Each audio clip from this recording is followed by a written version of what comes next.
Bonjour et bienvenue sur climboid.com. Que s'est-il passé depuis le 21 juillet? Dans ma dernière vidéo, je vous disais que j'étais très fatigué et que j'étais super motivé pour travailler sur deux axes, l'alimentation et la récupération. J'ai eu pas mal de messages sur YouTube, sur Facebook, qui me disaient que je travaillais trop en intensité et qu'il fallait que je change ça. J'y ai beaucoup réfléchi et j'ai repensé à une de mes premières vidéos sur l'entraînement, sur la planification des cycles d'entraînement, où je disais que voilà, après un cycle intense, il y avait à peu près 4 à 6 semaines de récupération. J'ai aussi lu le Grimper Magazine avec Mélissa, l'interview de Mélissa Lénévé, et c'était super intéressant de retrouver ces éléments-là. Elle raconte que voilà, elle est coachée par Guillaume Levernier et qu'elle a travaillé en force endurance avec pas mal d'intensité, qu'à la fin de son cycle, il y avait un mois où elle n'était pas très bien, mais qu'après elle avait vraiment la patate, quoi. Et bilan, je me suis dit, ok mec, simplifie. Il y a des moments où tu vas bien, il y a des moments où tu es fatigué, mais il faut que tu l'acceptes. Et c'est ce que j'ai décidé. J'ai décidé d'accepter ces moments où je suis un peu plus mou, et de continuer à avancer, et de continuer à être régulier. Regardons mon petit cahier d'entraînement. Petit cycle de doigts pendant 3 semaines, du 20 juillet au 8 août. J'ai ajouté des petites séances, des petits exercices de TRX pour travailler le gainage et renforcer mes épaules. Donc je faisais ça pendant mes séances de doigts. Ensuite, j'ai fait un petit cycle de 3 semaines sur la force en tirage, principalement basé sur de la traction à un bras. Rien d'exceptionnel, une séance de muscu par semaine pendant 3 semaines et de la grimpe. Et nouveau cycle de doigts, du 24 août au 12 septembre, avec juste une séance de poutres par semaine, et toujours ce travail de bloc dur, toujours plus dur. Rien de compliqué en fait. J'ai grimpé dans des blocs qui me posaient des difficultés, et j'ai continué la poutre et la muscu par période pour ne pas avoir à faire trop de prépa physique. Côté alimentation, ça marche super bien, j'ai perdu 4 kg. Je pesais à peu près 76,5 kg avant les vacances. Là maintenant je suis autour des 72-72,5. Autant vous dire que sur les rochers je me sens super léger et j'ai l'impression que je broie toutes les prises. Forcément côté grimpe ça se ressent aussi. D'habitude je fais 1-2 7A dans la séance, ça me demande pas mal d'essais.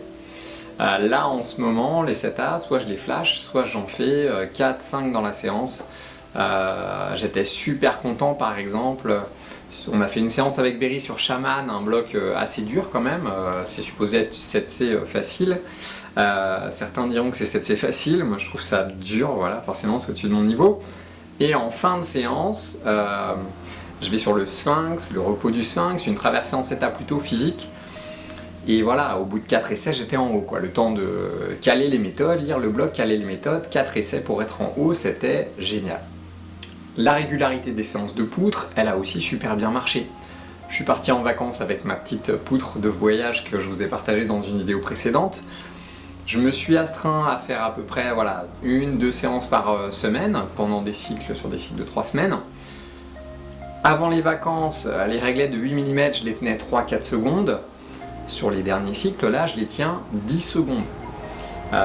Donc une grosse progression en tenue de prise. La perte de poids, étonnamment, je pensais que je perdrais de la puissance en termes de tirage et de poussée, donc j'ai fait un petit test. Avant les vacances, j'étais sur 3 moves autour de, en traction, lesté à 25-27 kg. Là, je suis lesté à 35 kg pour 3 mouvements. En poussée, j'étais lesté à 10 kg à peu près sur des dips. Et là, j'ai fait 3 répétitions de dips lesté à 25 kg. Donc autant vous dire que voilà, j'ai gagné de partout, en doigts, en tirage, en poussée, et je le ressens vraiment dans la grimpe. Voilà, je suis super content. Donc ce qui a payé, c'est quoi? C'est surtout la régularité. Je pense que c'est vraiment la clé. Rester régulier, continuer ses cycles. Le fait d'avoir été régulier pendant les vacances, c'est aussi un atout. Pourquoi? Parce que d'habitude je pars en vacances 2-3 semaines pendant les grandes vacances, je fais quasiment pas de grimpe, parce que je pars en famille.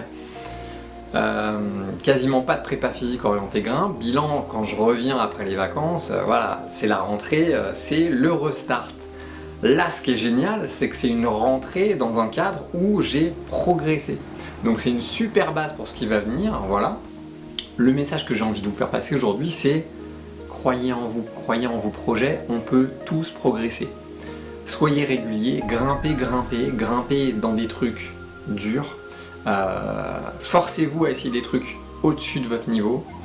Gardez une séance de prépa physique dans la semaine, c'est déjà une super base de travail. Voilà.